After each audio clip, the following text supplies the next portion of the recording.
Yo, this hot, this the spot, there it is, pod.com. We're interviewing the best comedians, so tune in quick and get your ears receiving them. We talking about life and life to stream right to you, from the microphone right to your home, dude. Side note, this might get embarrassing, but no, don't sweat, yo, cause there it is.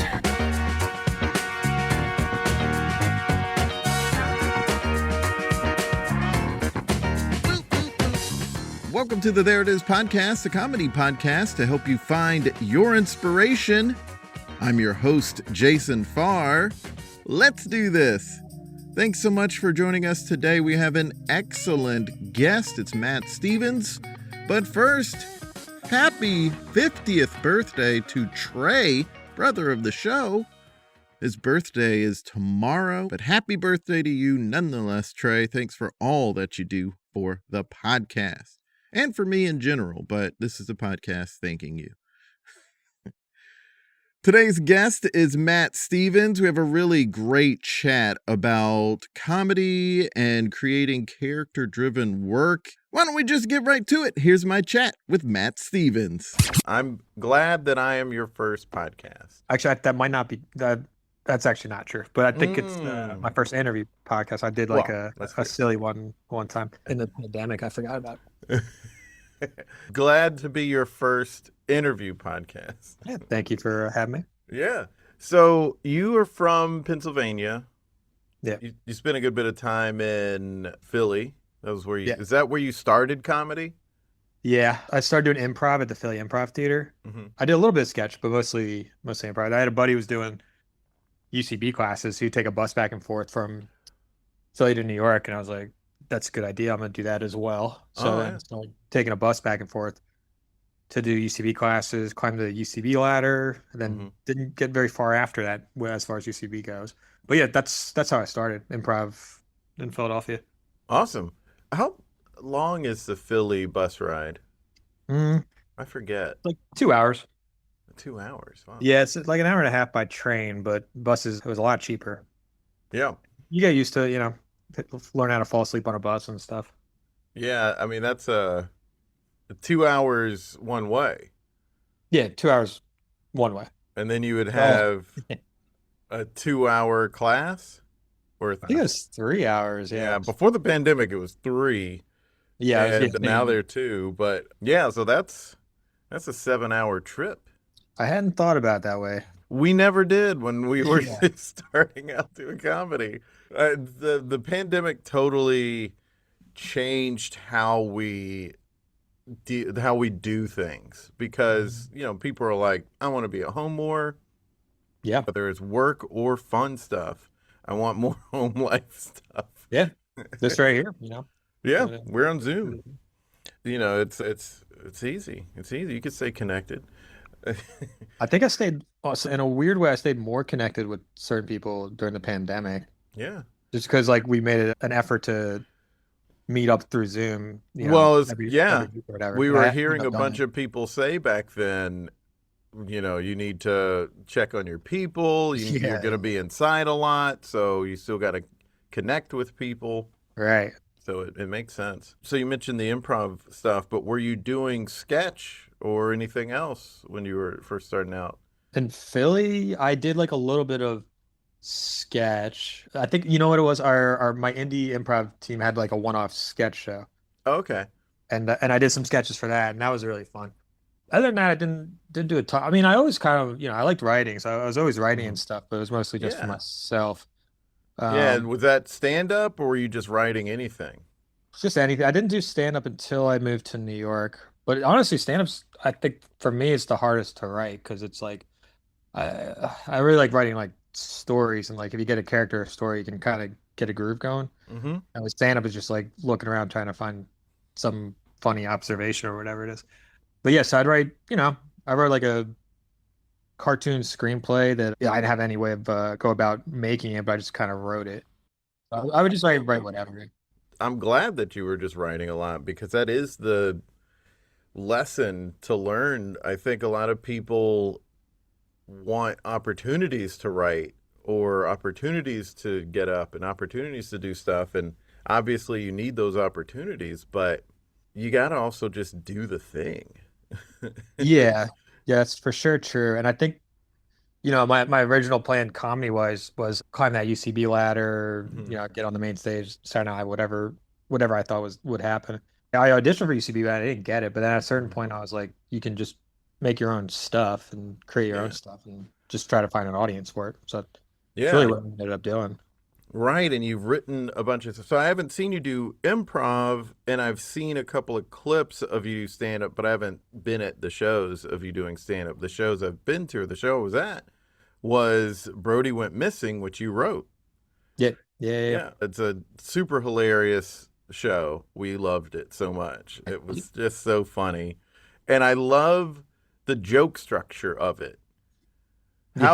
How did that sort of, because you also have the online stuff that you do a little bit, and you have a very, I think, specific and unique joke structure for long pieces, for narrative pieces. How did that Yeah. develop for you? I don't know. I just kind of write until I find something funny in it. And then Mhm. I mean, with Brody specifically, like that, the idea like going into it was each scene would be a different, it's essentially a lot of sketches weaved in together. So Ah, it's, yeah, I could you see meet this that. wacky, yeah, you meet this wacky character. And then, so I was trying to, every scene that I went to, I was trying to find like a silly bit to do Yeah. in that scene. Then you move to the next place.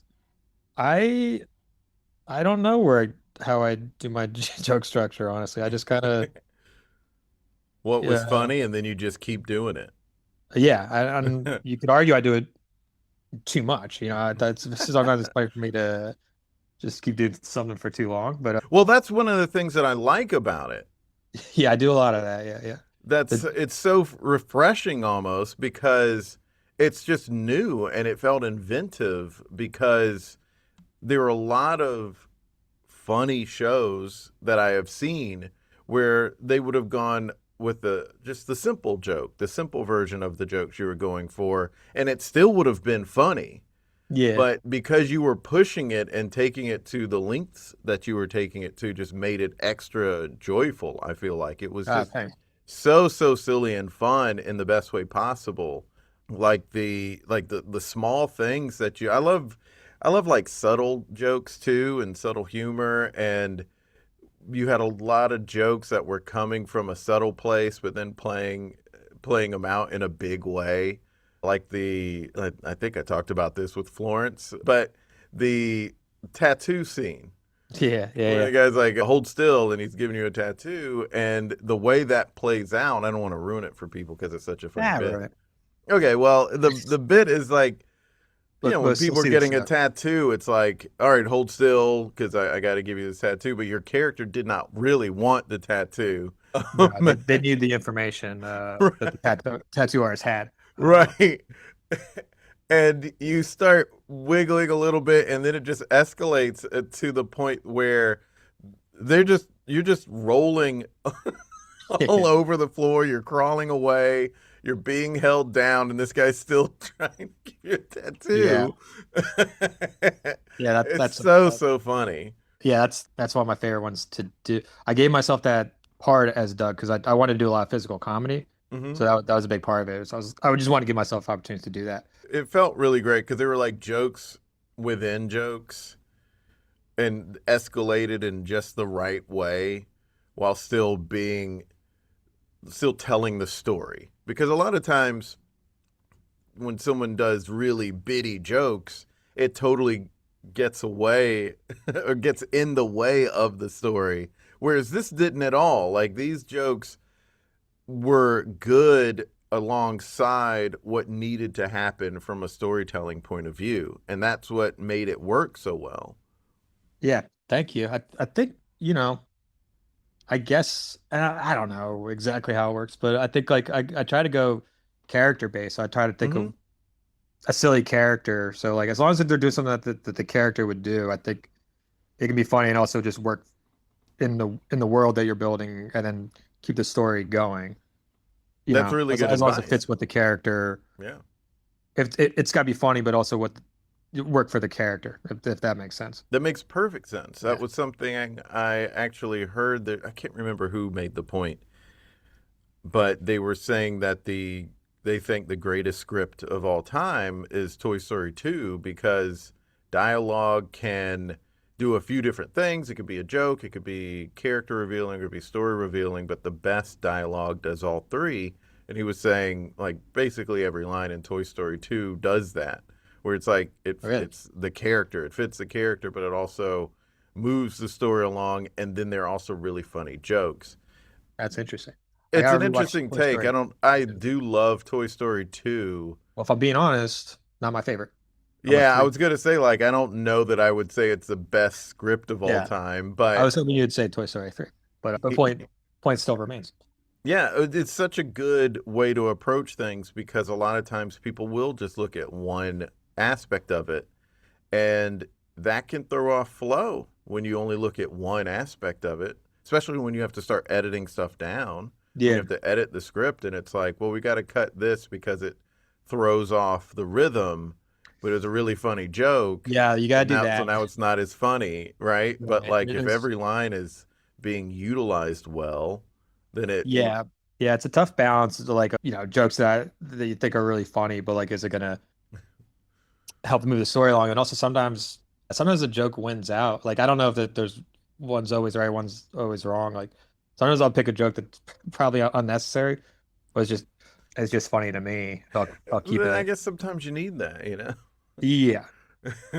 Yeah, you got to keep yourself. You got to enjoy it yourself as well. But yeah, find that For balance, sure. I guess. For sure. How do you find that balance? I usually try to. Okay, so I got the story in the back of my mind as we're going, and then I'll tend to go on tangents a little bit, and then second draft or really like my first draft. Even when I'm still doing my first draft, I'm kind of reworking and doing the second draft while I'm still doing it, Mm, and I'll just tighten it up, and then there'll be certain things. If it goes off in a direction that's unnecessary, I'll cut it. But then if it's funny enough, if there's I don't know, if there's certain feeling I'll get with a certain thing. Like I can give you an example from the play, like Brody. We start the scene off in an airplane. hmm It starts off. There's two characters named they're Rudy and Rudy. And it starts off. The Rudy gets a bag of peanuts from the flight attendant, and they say, "Thank you, pilot." And the flight attendant says, "I'm not the pilot." And then we start the scene. Logically, I should just cut that and start the scene. But it's just funny to me that Rudy would think that's the pilot. And the way that Carl and Ben play that scene is really funny to me. So I kept it. And it works. I think it I works. think it, I, But I think it also adds character. Like it can't all be plot either. Like right, you need to right. sprinkle in those little things It's just to make tone the world. setting. I think Yeah, it, tone setting, yeah. as someone who watched it and really enjoyed the show, I thought that immediately sets a tone of like, okay, I get what kind of humor this piece is. Yeah, you gotta find the balance. I guess it's just different. It's probably different for everybody. But go with your instinct and Hmm keep the story in mind, sprinkle in the little things that you like, and then, find out if it works or not Yeah, by putting it in front of people. right. Yeah. Yeah. How many times have you done Brody Went Missing in front of people? That was the third full one, but we did Soho Playhouse, and we did like a quarter of it, and then we did half of it for some festival thing. Hmm Have you Um, altered any of it since that third? well, the one you saw, so I mean, we add things here and there based on things that we found in like rehearsals or other or shows or whatever. Hmm But I wrote a movie script version of it, and then so I was able to like, flesh out the world more and the characters and the stakes a little more. So I was able, and then after I did that, I was like, ah, man, I kind of want some of that in the play. Mm-hmm. So we put it in the play. So, well, I don't want to spoil too much, but like, yeah, we added a second scene with the fisherman. That was new, and then some of the emotional stakes. Should I just give it away? I I don't mean, know. I want its success to continue Yeah, yeah, and for yeah. people to see it, so I don't I don't want So to give don't do too that. much away. Yeah. Right. Okay. Well, when the main character dies, I use that. The emotional stakes at a certain point is a new thing, hmm and that changed the car ride home was one of my favorites, when I was writing it. Oh yeah, yeah.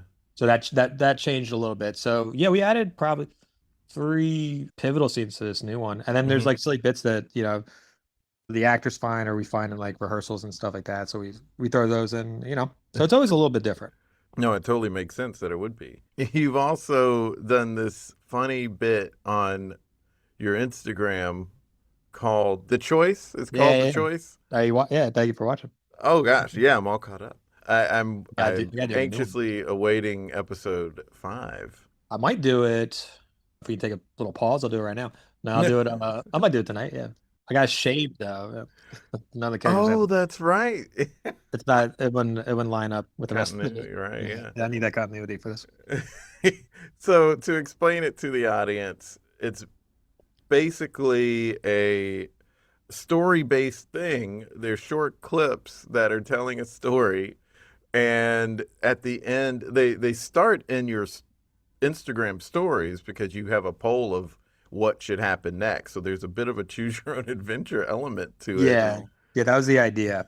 Have the It's audience so choose your funny. adventure, And social you're media also choose- playing every character, I guess we should also mention. Yeah, I couldn't hire anybody else, but yeah, I thought it'd be fun.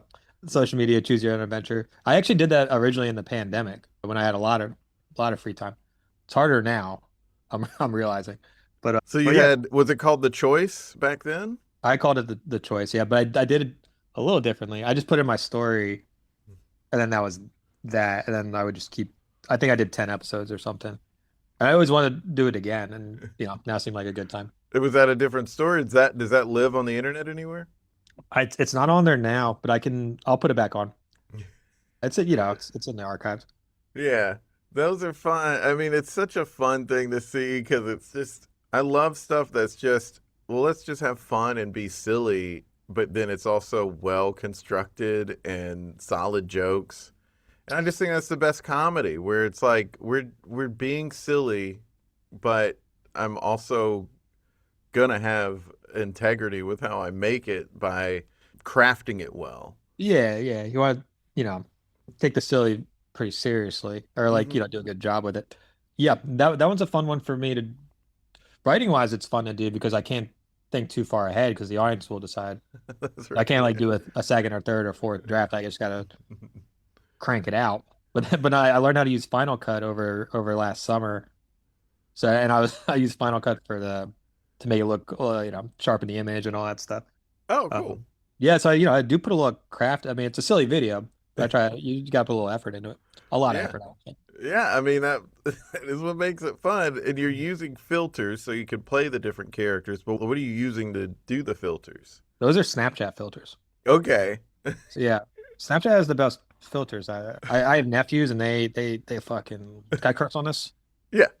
They fucking love those Snapchat filters. So I've seen a lot of the filters just through that. So I'll just go through them like this would be a funny guy or whatever it is. It's so funny. And it's also fun for me because I don't think I do like when I'm doing improv or whatever. I don't do a lot of voices. I don't know Yeah, why. you're doing all these different voices. Yeah. Well, Yeah, it can be tough to do voices, and I found that I slip into the same voice sometimes, and I kind of hate the voice. what's the voice? Especially, I mean, I You don't have can't. to do it. I don't even know if I could like do it right now because I think it's something that comes out of.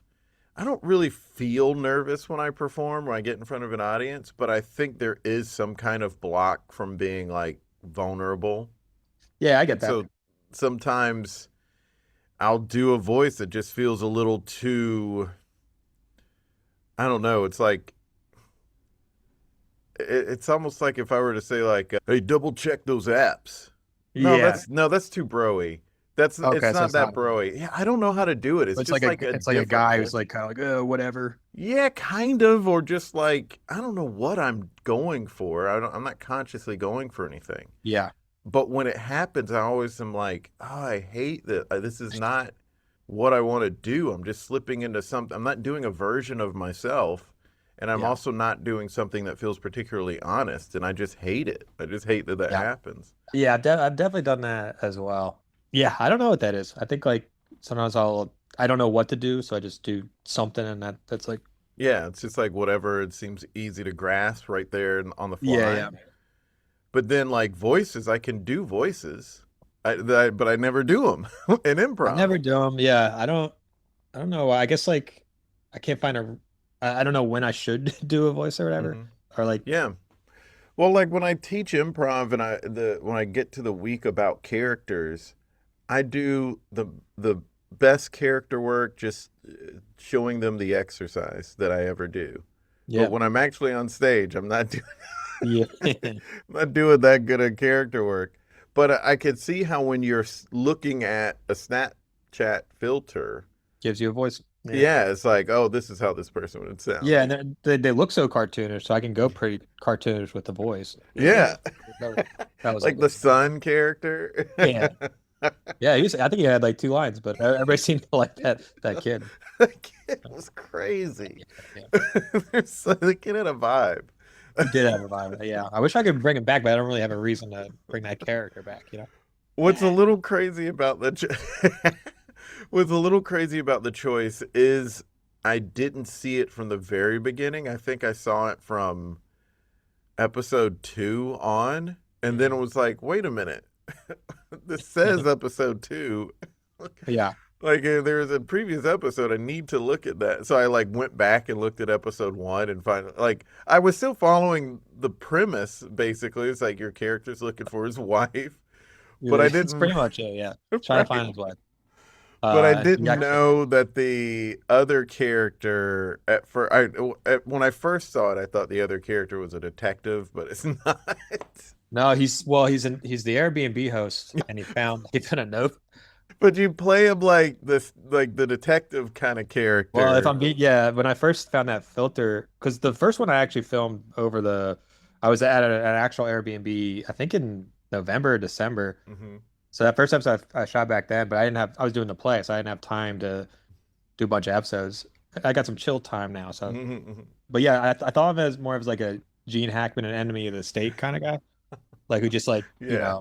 he knows everything and he's gonna help you out or whatever. But he turned out to be kind of an idiot. He just gets beat up by a dad and his sons. After they- getting mad that he got hit with a snowball. Yeah. So originally he was more of like that kind of rough, and it just didn't work out that way for him. It's part of what's funny is you painstakingly play each role because in the first episode, the wife hugs the husband, yeah, but it's just your arm. yeah. So and I had to wear. You had to put on another I sweater. had to wear on put on a sweater. I had to wear a shirt, then put a sweater on one arm and do and hug myself. It's so funny. It's And then so the, funny to watch it that way because it's like you could have gotten Sean or somebody. To play Yeah, it. just I had to do this one myself. It's actually her sweater too. I should have just asked. Like, so she literally could have done it. You literally could have. I actually made her leave the house while I figured out what I was doing. When you're like punching yourself. So that one, the first part of that episode, I did in the park by my house. The part where I started punching myself, I decided to go on my rooftop because I didn't want people at the park to think there's something wrong. Who is this person? Yeah. Yeah. So yeah, I laid down on the roof of my apartment building and just wailed on my face. There's snowball. Yeah. And same thing, I had to put on a different, Yeah. jacket. Yeah. In like a glove or whatever, and then you had to put on a boot or a Yeah. shoe so you could Yeah, kick I- yourself in there. Yeah. That one was hard to. I wasn't sure I was Yeah. gonna film it, but you figure it out.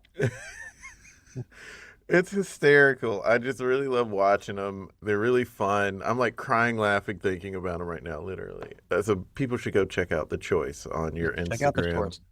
At Matt. Wait, now it's not just like a simple at Matt Stevens name. What's the? Matt Ducat, Yeah, that's right. MattDakat9. Yes. That's it. So people should check that out.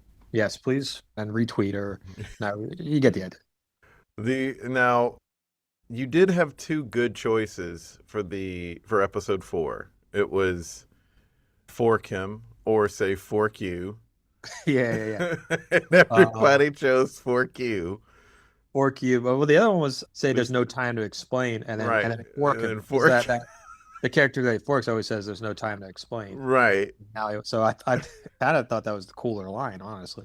Well, yeah, you said that in your stories, and I understand why, because It'd be more, Airbnb host always says there's no there's no time time. to And he's like, I can explain. explain. That would have been more badass if he was like, there's no time to explain. And then he forks him in the neck or whatever it is. It But would that will have not. story-wise made more sense Yes. for him to say there's no time to explain. Well, the audience wants what the audience wants, so he's just gonna say Sometimes the fork you. audience is wrong. I did choose fork you though because I wanted to hear you say fork you. Yeah, understood. I also, I think I tried to get rid of the Airbnb host a couple of times already, and I think people just want to keep him around. It was like the third vote where I could have got rid of him. That's right. So, yeah, you can't write ahead like you said. Now, So you don't know what is going to happen yet. I'll be honest, I don't know if I'm gonna stick the landing on this because I don't know how to end it. I'll find something, but I don't know if it's gonna, be as satisfying. I might, I'll get there when I get there. Yeah. I'll try to wrap it up in like 8 episodes or something. Yeah, I love it. It's so fun. Can't wait to watch the rest. When I interview someone who does so many different things, right? Because Yeah. you're dabbling in a bunch of different comedic lanes here, which I Yeah. think is a great thing. But is there specific direction you want to go, or do you want to continue to dabble in different things? Um, Dabbling is a good thing in my book. So yeah, I mean, no if shade. honestly, if I could get make like a decent amount of money doing comedy, whatever's gonna do that for me, be it writing, Hmm. stand up, whatever it is, that I'll do that. I think I would get the most enjoyment out of writing and putting on my own. Like doing the play stuff is the most rewarding Yeah. stuff. Telling silly stories, I guess, is my favorite thing to do. So, but yeah, from like, writing the script and then, okay, how are we gonna pull this off? And like just everything that, and like finding a group of people to collaborate with and like doing it with a bunch of people that you care about and like care about what you're doing Hmm.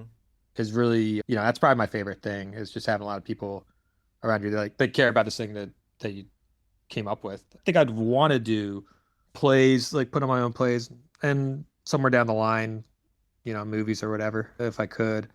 So that's what I would like to do. That's what I get most passionate about. But having said that, if you give me some money to do stand up, I will do that instead. Right. I totally get it. I get that. It Yeah. would be, I think it's almost, I want to say best, but maybe it's the wrong word to use for this, but maybe it's best to be able to just like make your own work Yeah. because in the world we're living in now, I feel like if you can write your own stuff and get it out there, then that lets people know who you are and what you do. Yeah. Obviously, if you're writing your own stuff when you do stand up, but It's different though. I mean, and it's yeah, different. yeah, like I said earlier, like it's harder for me to write stand up honestly, or like come up with things that are fun for me to do and Hmm. I like the act of doing it, but like coming up with the stand up jokes is not as fun for me as coming up with a story and then getting on stage with a bunch of people and Yeah. figuring it out. How long have you done? I know you said you started doing stand up when you moved to New York, but how long has that been? That would be 2020. I moved in 2021, so I think I started in 2021, maybe 2022. How often do you do it? I mean, when it's I one of the was things when doing it. people do so many different things, Yeah, it's that hard that to is the like have time thing. for it all. Yeah, I mean, I was on that grind for a while there. Like maybe there's a year where I was doing it like at least once a week, maybe twice a week. And they tell you got to do it fucking every day to get good at stand up.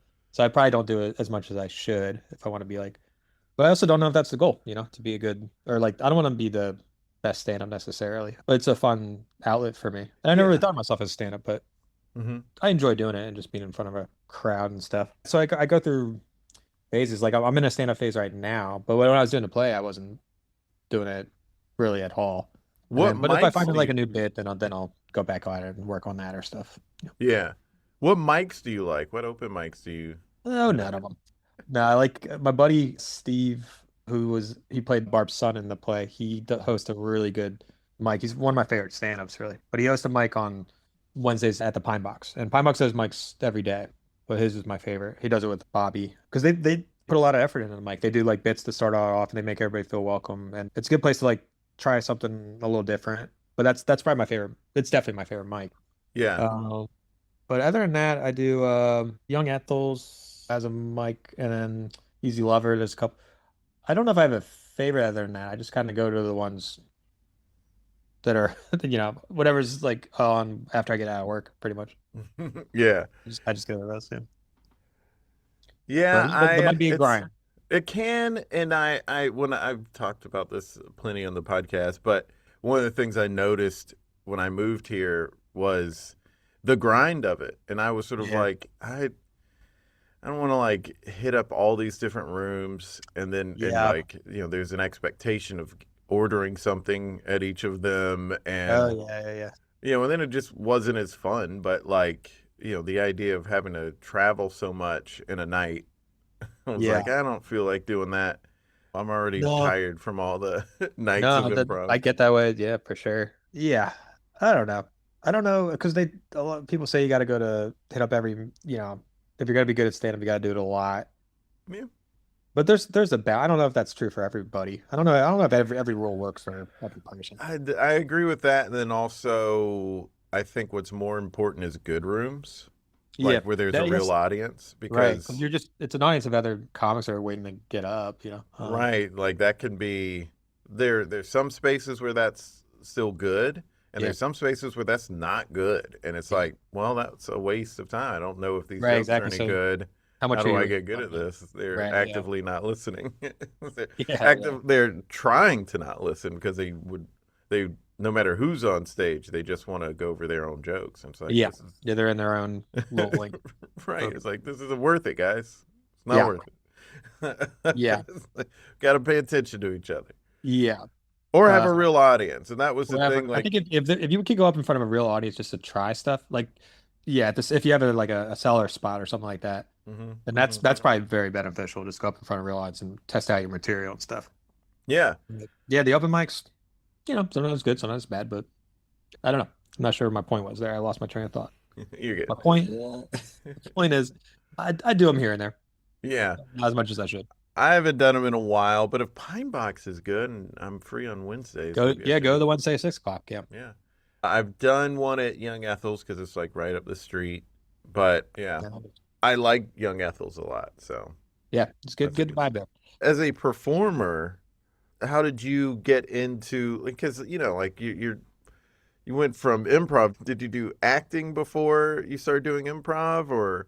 Not really. I mean, not in any real way. I would say, like, I would do. I mean, growing up, I would do sketches like around the house and stuff Mhm. like that. And when I was in, not to brag, in middle school, I played Romeo in seventh grade, Oh, and then nice. I didn't do a play again till recently, until I moved to New York. So, but yeah, I didn't really do any acting or anything. But I think I always wanted. I think I always wanted to do comedy. I was a little scared to try it out at first. So wasn't doing any acting in Philly. It wasn't. My mom bought me improv classes, and Mhm. then I sat on it for I think a year, maybe 2 years before I actually cashed that improv gift card in. But yeah, I always wanted to act, or I always felt like I was something I could do, but I didn't really do a lot of it. When you started doing the play, when you started doing like started acting and things, like, do you feel that it was just that confidence of thinking you could do it, or was it really supported by all the improv you had done? Is that like where you learned to do it?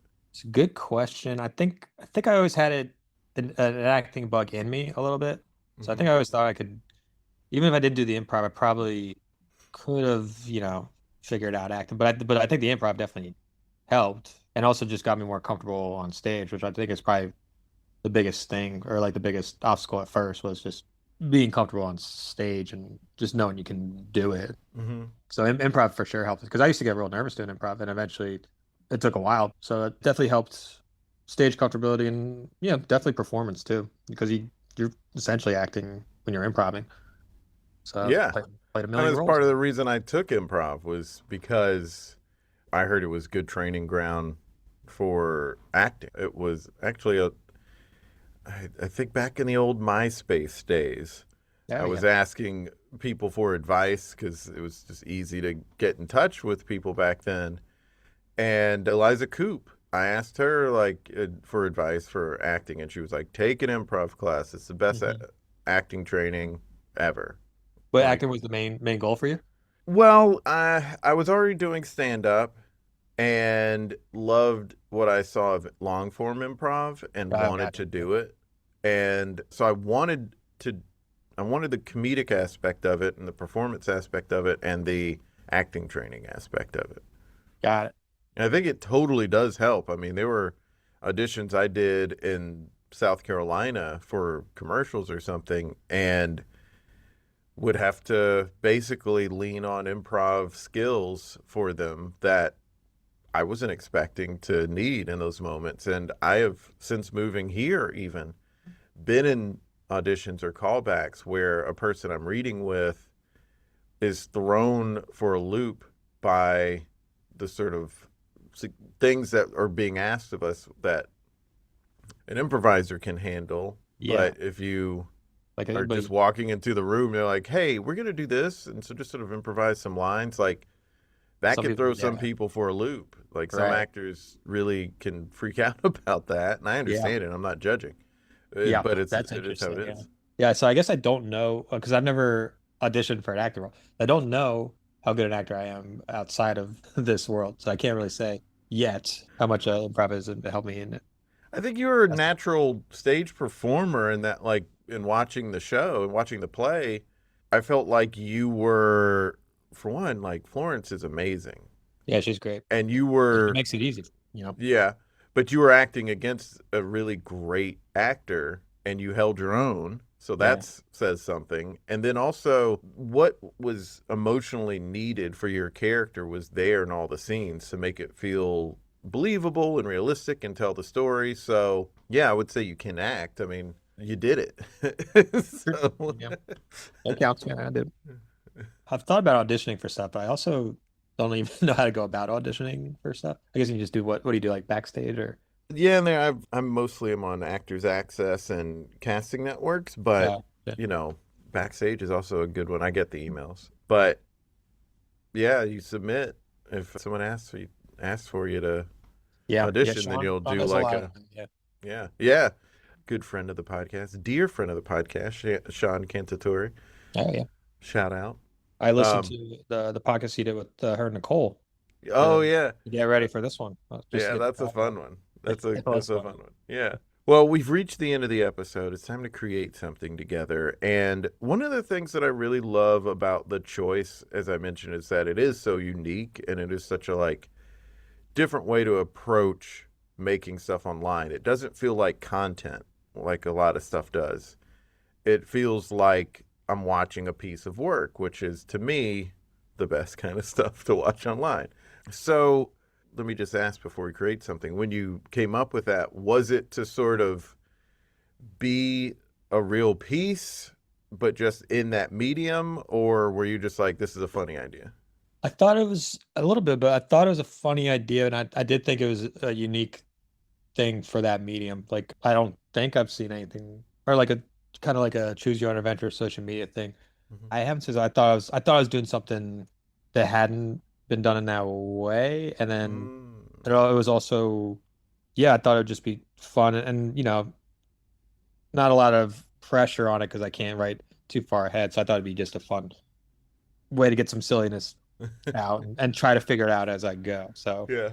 So if someone else wants to make something, I guess a good way in is to be like, what hasn't been done before? Which is, you know, what people do when they make good stuff for like a late night television show, right? Like yeah, Conan O'Brien was talking about how when he started on late night with Conan O'Brien, like the show, not just late night television, they were trying to find things that hadn't been done before. And that helps it be fresh and new, but also makes it feel like a real thing, I feel like. yeah. I think didn't he want to do like because he was a big Letterman fan, so he wanted to do the opposite of what Letterman was doing. Or Kind of, something yeah. he- Like he didn't want to tread too much of the waters. yeah, so he it was purposely like, went the other way a little bit. right. He went a more subvertive way. Yeah. So the idea, I guess, is like, what's this a funny idea? And then like, what's something that's new is one good way in. So if we were going to create something and it was going to be on Instagram, let's say, hmm what would our first step be? Would it be to identify what's something we haven't seen that seems funny? Yeah, I guess you look at the toolbox that you're working with. So if it's Mhm. Instagram, like I found the poll thing. I was like, okay, I can do something with that. So Yeah, I mean, that is a fun thing because it gets people engaged. I'm actually gonna get on Instagram right now to see. and Let's I'll see get on what. Snapchat. And let me see. Yeah. So there are a bunch of different things. There's music, GIFs, and there's frames. Okay, it's cutouts, avatars, highlights. Let's see. Donation. What if we were Okay. like, what's a what's a funny way to get people to do a donation? So yeah, I'll do something for your donation. I don't know. No, there's a countdown. Countdown's fun. Yeah, yeah. There's something epic about a countdown. Yeah. Let's see what we got Let's here. see. So what would be so a countdown? Usually it's like to a big reveal or the release of something. Yeah, I guess yeah. Okay. I might honestly use this for the choice. I might do a countdown for the last Okay. one if I can steal that. Please use it. So what would be maybe a way to go about using the countdown that's funny, that feels fresh? Is it somewhat like observing how other people are doing things and sometimes maybe even making a joke out of how other people are Yeah, using I it? think there is a little bit of that. Yeah. You see what other people doing and you kind of make, not in a mean way, but yeah, you make fun of it a little bit. No, I think that's So I don't know. Well, yeah, what's trending right now, as the kids say. yeah, like what is something that people try to anticipate or do anticipate a lot that could utilize the countdown, but in a, of course, like we're subverting it and making it fun. What if we did like a countdown to the countdown? Uh, Yeah, yeah, the I like countdown it. starts in one day till the countdown. I love it. Yeah, we're gonna do a release, Yeah. and the most exciting part of a release is the countdown. Yeah. So we're going to do a The countdown starts. to Yeah. the countdown. Yeah. No, I love it. It's the countdown to the countdown. Countdown in 10 minutes. I'll take the countdown starting. Yeah, like make it a short countdown. Yeah, yeah. And then you just you get to it, and then sure enough, it's a countdown. It's just a countdown for a day about a world premiere. But yeah, yeah. It's a world premiere of the countdown. It's coming. And you watch the countdown, and then that's pretty much it. Well, there it is. Thanks so much for being on the podcast, man. Yeah, thank you for having me, Jason. This is cool. Super fun chat. I hope you enjoyed that. That was a fun one. And if you want to see him in the flesh, Matt has a show tonight. He'll be on the Overthinking Hour at Halyards at 8 p.m. There's also some big Brody Went Missing news coming soon. So keep up with that and check out The Choice on Instagram. Follow Matt at MattDeCat9 and at Brody Went Missing so you can hear that news and see the fun stuff. Follow us on Facebook, Instagram, and Threads at There It Is Pod, and subscribe to our YouTube channel at There It Is, and follow me on Instagram and Threads at Jason Farr Pics. Also subscribe to our comedy lifestyle newsletter and support us if you can. We have a Patreon and a PayPal. Go to thereitispod.com for newsletter and support info. Links in bio. Until next time, be good to each other. It's a moral imperative. The music for the theme song was created by Neil Brooks. The rap was written and performed by Nick Acevedo. The logo for There It Is was created by Jeff Prater. The There It Is podcast is produced by Jason Farr.